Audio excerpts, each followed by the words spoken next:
But first, a sigh of relief after Detroit police find a missing 2-year-old boy.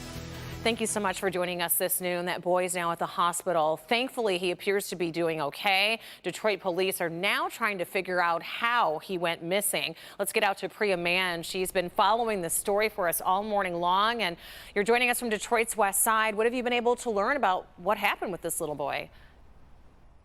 Well, Rhonda, this was a pretty miraculous discovery. A Detroit police officer who was recanvassing this vacant lot found that little boy burrowed under a pile of leaves, and that's where he spent the night. Take a look at this video shot just moments ago of that little boy being loaded up into an ambulance as a precaution. He's going to the hospital to be checked out, but at this time, he appears to be okay. Now, here's what the dad is telling Detroit police. He says that he was walking to McDonald's at around midnight with his 2-year-old son when it started to rain. So they took cover on the porch of one of these vacant homes. Now, when the dad woke up at around 6 this morning, the little boy was gone. From there, a massive police search for that little boy. Detroit police canvassing this neighborhood, expanding the perimeter. K-9 was also involved. Eventually, a Detroit police officer who was recanvassing the vacant lot next to the home where they spent the night found that little boy. Now, police say that little boy wasn't making any sound. He had actually burrowed himself under leaves and was wearing a thick winter jacket. So that's how he was able to survive a really cold night.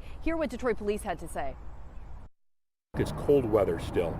A little boy, a little kid should not be out at midnight. Of course, that's just good parenting to have your kid home in bed.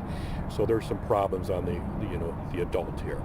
So I'm angered by that, but I'm more than happy that we found this a good resolution.